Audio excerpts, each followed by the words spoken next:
ناظرین گرامی قدر، السلام علیکم ورحمۃ اللہ وبرکاتہ۔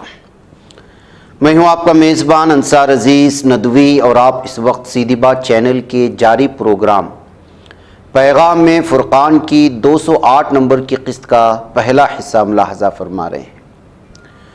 ناظرین گرامی، سورہ بقرہ کی 2 آیات یعنی آیت نمبر 265 اور 267 کی تفسیر ہم 2 حصوں میں پیش کرنے جا رہے ہیں۔ پہلا حصہ آج آپ کے سامنے پیش کریں گے، یہ سب سے پہلے تلاوت کر لیتے۔ اعوذ باللہ من الشیطان الرجیم، بسم اللہ الرحمن الرحیم۔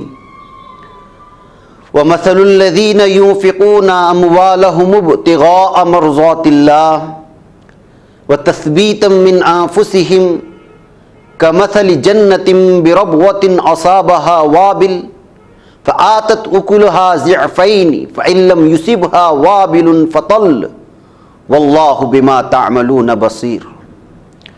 ایود احدکم ان تکون له جنة من نخیل وعناب تجری من تحتها الانہار له فیها من کل الثمرات واصابه الكبر وله ذریة ضعفاء فاصابها اعصار فیہ نار فاحترقت کذالک یبین اللہ لکم الآیات لعلکم تتفکرون۔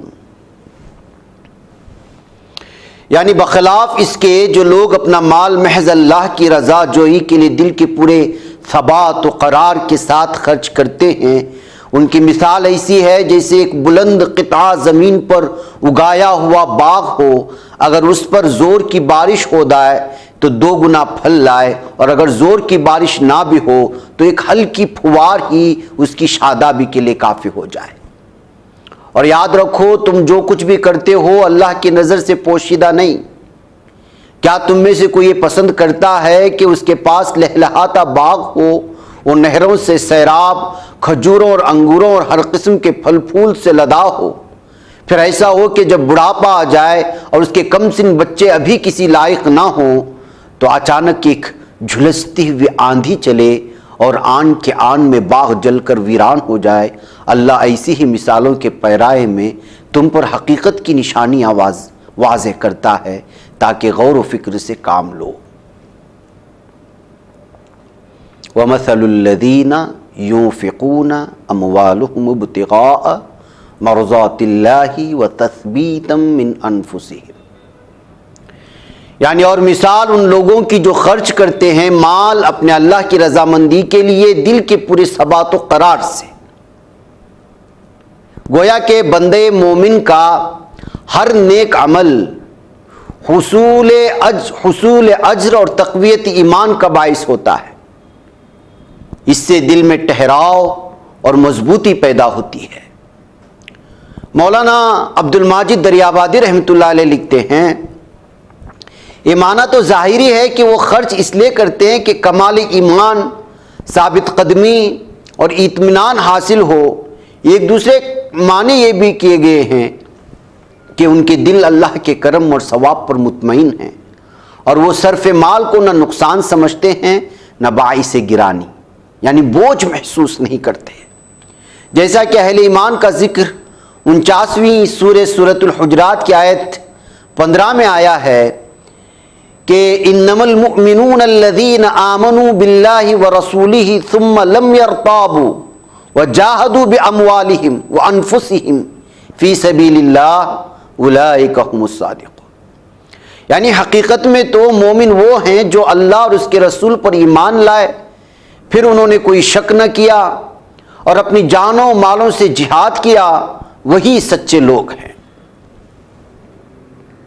اسی آیت میں فرمایا گیا ناظرین گرامی آگے، کمثل جنۃ بربوۃ اصابها وابل فآتت اکلها ضعفین، یعنی اہل ایمان کا مال خرچ کرنا ایسا ہے جیسا کہ ایک باغ ہو جو زمین کی بلندی پر ہو، اسے زوردار مینا پہنچے، مینا یعنی بارش، تو وہ اپنا دگنا پھل لائے۔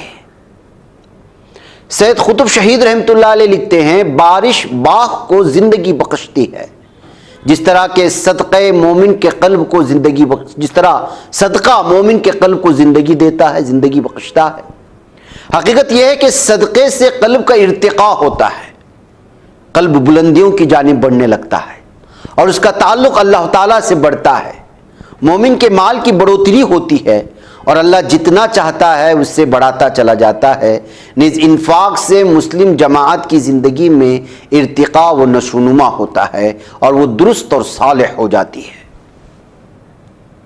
پھر آگے فرمایا فَإِن لَّمْ يُصِبْهَا وَابِلٌ فَطَلٌّ، یعنی اگر زور کی بارش نہ ہو تو پھوار ہی کافی ہے۔ ہلکی بارش، پھوار کے معنی ہلکی بارش، فطل کے معنی آتے ہیں یہ۔ مولانا عبد الرحمن کیلانی رحمۃ اللہ علیہ لکھتے ہیں ربوہ اصل میں رب سے مشتق ہے، را با واو، جس کا معنی بڑھنا اور پھلنا پھولنا ہے۔ اور ربوہ سے مراد ایسی زمین ہے جس کی سطح عام زمین سے قدر بلند ہو اور قدر نرم۔ ایسی زمین عموماً سرسبز و شاداب ہوتی ہے۔ اور وابل یا زوردار بارش سے مراد انتہائی خلوص نیت سے اللہ کے رضا کے لیے اور اپنے دل کی پوری خوشی سے مال خرچ کرنا ہے۔ پھوار سے مراد ایسی خیرات ہے جس میں دونوں باتیں موجود ہوں مگر اتنے اعلیٰ درجے کی نہ ہوں۔ دونوں صورتوں میں اجر و ثواب تو ضرور ملے گا، مگر پہلی صورت میں جو اجر و ثواب ملے گا وہ پچھلی صورت سے بہرحال کئی گنا زیادہ ہوگا۔ واللہ بما تعملون بصیر، یعنی اور یاد رکھو تم جو کچھ بھی عمل کرتے ہو اللہ اسے دیکھ رہا ہے، اللہ باخبر ہے۔ یہ اللہ تعالیٰ کی صفت ہے بصیر، وہ انسان کے ظاہر و باطن سے باخبر ہے، اسے ہر ایک کے درجے اخلاص کا بھی پورا علم ہے۔ ناظرین گرامی، تفسیر کا یہ سلسلہ جاری رہے گا اگلی آیت کے ساتھ انشاءاللہ دوسری قسم میں۔ مجھے یہاں پر اجازت دیں۔ والسلام علیکم ورحمۃ اللہ وبرکاتہ۔